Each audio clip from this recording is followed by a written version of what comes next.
हाय, मेरा नाम आदित्य है और इस वीडियो में हम DHCP का इंस्टॉलेशन और बेसिक कॉन्फ़िगरेशन के बारे में सीखेंगे। देखिए यहाँ पे हमने दो वर्चुअल मशीनें ऑन करके रखी हैं। एक मेरा सर्वर है, चूँकि हम सर्वर के बारे में जानना चाहते हैं और सर्वर की ही हम ट्यूटोरियल यूज़ कर रहे हैं इस समय। इस कंप्यूटर में हम अगर देखें आईपी कॉन्फ़िग करके तो हमारे कंप्यूटर की जो भी आईपी होगी वो दिख जाएगी। देखिए यहाँ पे हमने आईपी कॉन्फ़िगर करके देखा तो 169.254.149.6 जो कि एक अपीपा की आईपी है, क्योंकि हमारे नेटवर्क में सर्वर नहीं है। इसको मैं ग्राफिकली और अच्छे से दिखा देता हूँ ताकि आपको क्लियर हो जाए कि मैंने ऐसा मैनुअल कॉन्फ़िगरेशन नहीं किया है, ये ऑटोमेटिक आईपी एड्रेस प्रोवाइड हुआ है। Microsoft operating system अपीपा IP address automatically ले लेता है। देखिए, ये आईपी एड्रेस एक बार मैं फिर से क्लियर करके स्क्रीन आईपी कॉन्फ़िग करता हूँ। देखिए, ये आईपी एड्रेस हमको मिली है जो वो हमारा ऑपरेटिंग सिस्टम खुद ब खुद ले लेता है। एक यहाँ पे हमारा क्लाइंट एक एक्सपी ऑपरेटिंग सिस्टम है, यहाँ पर भी यही सेम चीज़ है। देखिए, आईपी अपने आप ले लिया है। अपीपा की जो रेंज जो होती है आईपी एड्रेस लेने की एक लोकल नेटवर्क में, अपीपा होता इसलिए है सपोज दैट अगर हमारा डीएचसीपी सर्वर फेल हो गया या बूट पी सर्वर फेल हो गया तो आपस में लोकल कम्युनिकेशन तो कर सकते हैं, भले ही वो एक्सटर्नल नेटवर्क से कम्युनिकेशन न कर पाए।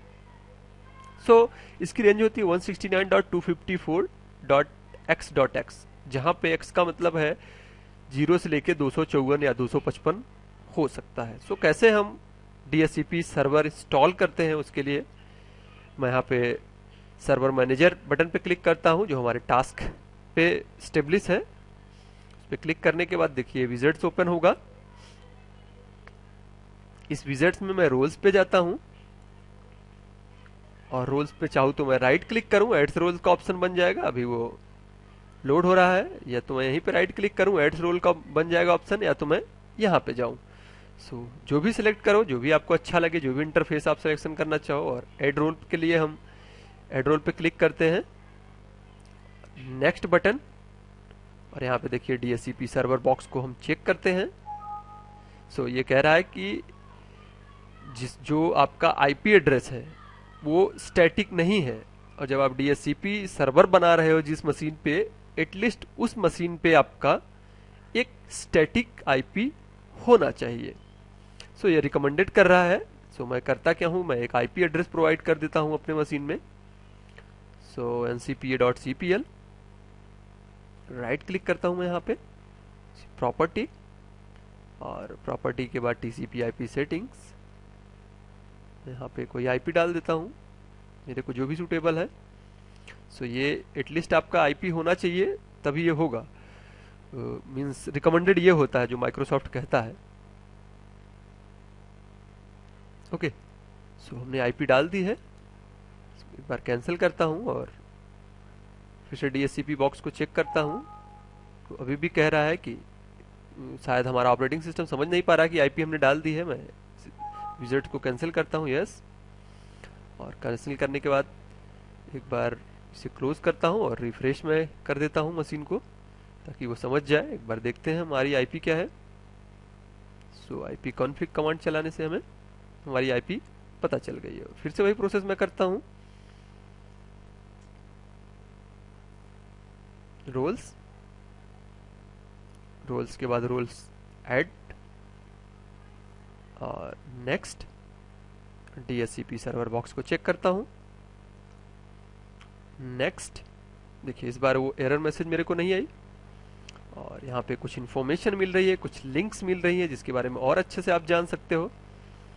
फिलहाल मैं नॉर्मल रखता हूँ। अब ये कह रहा है कि किस NIC से आप आईपी एड्रेस प्रोवाइड करना चाहोगे। सपोज दैट आपके पास 2 NIC होता, और एक NIC हम मान के चलते हैं हम वाइड एरिया नेटवर्क से कनेक्ट है और एक लोकल एरिया नेटवर्क में।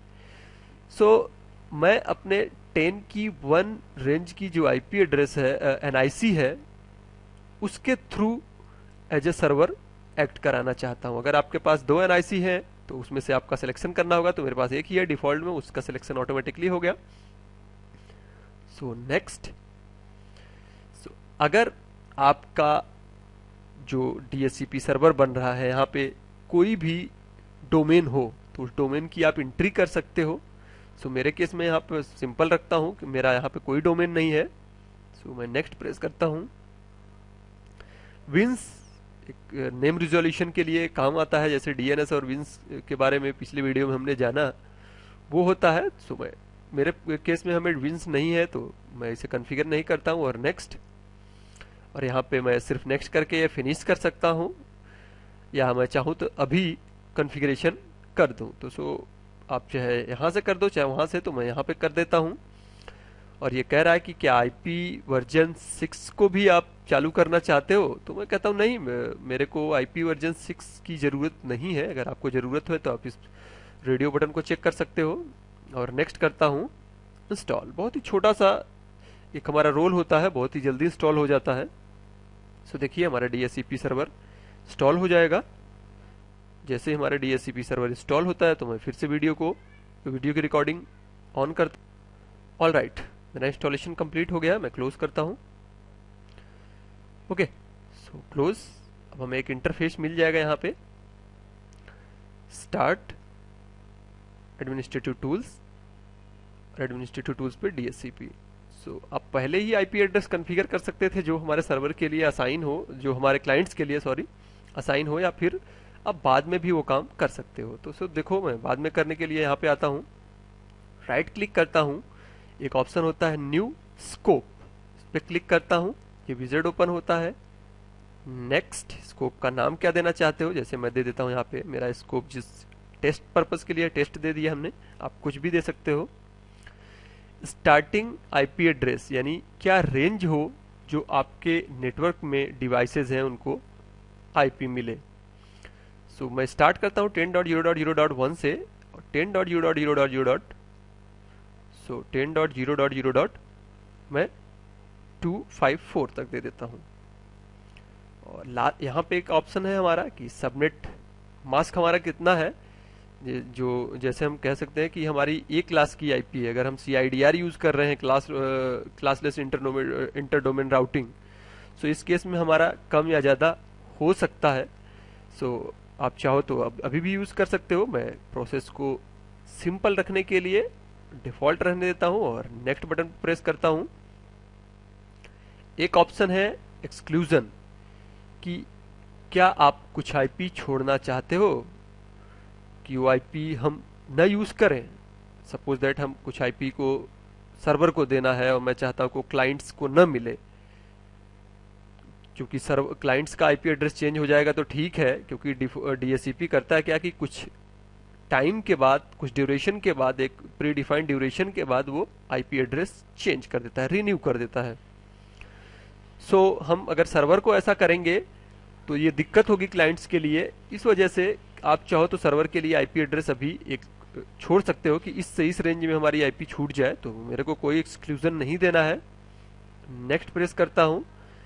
देखिए ये पूछ रहा है लीज ड्यूरेशन। लीज ड्यूरेशन कहने का मतलब ये है कि हमारे नेटवर्क में, देखिए ये है डिफ़ॉल्ट में 8 दिन के लिए, 8 दिन तक इस कंप्यूटर की एक आईपी मिलेगी और सेम आईपी से जाना जाएगा। ये भी 8 दिन के बाद इसकी आईपी अपने आप DHCP रीन्यू कर देगा, या इस बीच में DHCP हमारा फेल हो जाता है तो दूसरा DHCP इसको आईपी दे सकता है। लेकिन 8 दिन जो आईपी हमें मिली है वो आईपी हमारे मैक एड्रेस से रजिस्टर होती है और हम ही को प्रोवाइड कर दी जाती है। या जो आईपी, एक मान के चलते हैं कोई लैपटॉप यूज़र आया और लैपटॉप यूज़र हमारे नेटवर्क में केबल प्लग किया तो उसको एक आईपी मिल जाएगी। इससे फ़ायदा क्या होता है, लीस्ट ड्यूरेशन से एक आईपी हमारे DHCP सर्वर उसको दे देगा।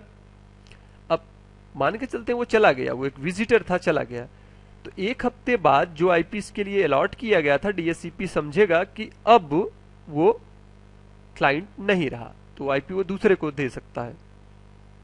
सो लीस्ट ड्यूरेशन आप जो चाहो रख सकते हो। नेक्स्ट मैं प्रेस करता हूँ। एक ऑप्शन हमारे पास यहाँ पे है, देखिए कि DHCP के ऑप्शंस हैं, आप अभी कॉन्फ़िगर करना चाहते हो या बाद में। सो मैं अभी करके दिखा देता हूँ कि क्या है ये कह रहा है कि डिफ़ॉल्ट राउटर या का नाम दो। डिफ़ॉल्ट राउटर कहने का मतलब कि जो हम मान के चलते हैं, अगर इस नेटवर्क में हम देखें तो इस नेटवर्क में कुछ इमेज कुछ इस प्रकार हमारी बनी है कि अगर हमारे लोकल मशीनें, अगर लोकल क्लाइंट्स हमारे एक इंटरनेट को यूज करना चाहेंगे तो ये हमारा एक रूट बनेगा जिससे हम आउटर नेटवर्क के से कम्युनिकेशन कर सकते हैं। अगर हमें इंटरनल मशीन को एक आउटर नेटवर्क में कम्युनिकेशन करना हुआ तो इसकी आईपी एड्रेस दो। सो आप डिफॉल्ट राउटर की आईपी एड्रेस दे सकते हो। अगर मैं इस केस में चलूँ तो मैं मान के चलता हूँ, मैं अपना ही आईपी एड्रेस दे देता हूँ, इसी को डिफॉल्ट मान के चलता हूँ और नेक्स्ट। फिर से वही बात कि क्या आपके नेटवर्क में डीएनएस है, आप डीएनएस जो नेम रिजोल्यूशन का काम करता है, आप चाहो तो उसका सर्वर नेम और आईपी दे के रख सकते हो। तो मेरे केस में कोई भी डोमेन नेम नहीं है, सर्वर नहीं है, और नेक्स्ट मैं बटन प्रेस करता हूँ विन सर्वर की इंफॉर्मेशन ऐड करने के लिए सिमिलर। और जो अभी आपने स्कोप बनाया उसको एक्टिवेट किया जाए, अभी किया जाए कि बाद में, तो मैं अभी करता हूँ नेक्स्ट फिनिश। इस प्रकार देखिए हमारा टेस्ट जो स्कोप बना है वो एक्टिव कंडीशन में है। और दूसरी तरफ मैं क्लाइंट पे आता हूँ, देखता हूँ क्या क्लाइंट्स आईपी एड्रेस पा रहा है। और एक अच्छी बात मैं बता दूं, जब आप वर्चुअलाइजेशन ऐसा कर रहे हो एक वर्चुअल सॉफ्टवेयर के थ्रू या वर्चुअल मशीन के थ्रू, तो वहाँ पे कुछ सेटिंग्स होती हैं क्योंकि उसके पास एक ऑलरेडी डीएचसीपी सर्वर होता है। सो उस डीएचसीपी सर्वर को आप ऑफ करके रखिएगा, वो मैं बता देता हूँ। आप फाइल पे जाइएगा, प्रेफरेंस पे जाइएगा, प्रेफरेंस पे के बाद नेटवर्क में जाइएगा। नेटवर्क में आप देखिए यहाँ पे मिलता है, आप सेटिंग पे जाओ तो सेटिंग पे देखिए यहाँ पे डीएचसीपी इनेबल कर दोगे तो डीएचसीपी आपको आईपी एड्रेस देना जारी कर देगा। तो मेरे केस में मैंने उसे डिसेबल करके रखा है। Okay, so let's come back to my clients. अब देखिए इस क्लाइंट्स की आईपी एड्रेस है 169.254.106.254। फिर से मैं एक बार आईपी का कॉन्फ़िग कमांड चलाता हूँ, देखिए वही आईपी है क्योंकि ये अपीपा ने आईपी इसको दिया था। तो अब हम अपने डीएचसीपी सर्वर से आईपी एड्रेस लेने के लिए हम यहाँ पे कमांड लिखते हैं आईपी कॉन्फ़िग। आप चाहो तो हेल्प ले सकते हो, देखिए यहाँ पे कई चीजें मिलेंगी। रिलीज कर सकते हो आप आईपी कॉन्फ़िग रिन्यू रिलीज। सो मैं यहाँ पे लिखता हूँ आईपी कॉन्फ़िग रिलीज RELEASE। इसका मतलब है कि आईपी कॉन्फ़िगरेशन को छोड़ दी जाएगी। और फिर मैं लिखता हूँ रिन्यू, अब नई आईपी ली जाए। सो देखिए मेरा क्लाइंट्स नई आईपी एड्रेस पा गया। कहाँ से पाया? हमारे सर्वर के थ्रू। सो आप यहाँ पे देख भी सकते हो कि हमने किस क्लाइंट्स को आईपी एड्रेस प्रोवाइड कर दी है। उसी इंटरफेस पे अगर आप आ जाओ तो आपको पता लग जाएगा कि कोई क्लाइंट है जो हमारी आईपी एड्रेस को एक्सेस कर रहा है, आईपी एड्रेस उसको मिल चुकी है।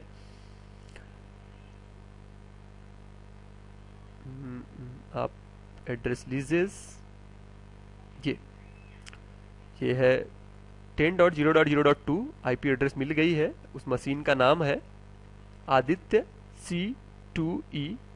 देखना चाहते हो इस कंप्यूटर का वही नाम है कि नहीं, तो आप यहाँ पे अगर आप लिखोगे होस्ट नेम, देखिए इस कंप्यूटर की इस कंप्यूटर का नाम मिल गया। ऐसे जो भी क्लाइंट्स हमारे जुड़ेंगे उन सबको आईपी एड्रेस मिलती जाएगी। सो इस वीडियो में इतना ही। Thanks for watching.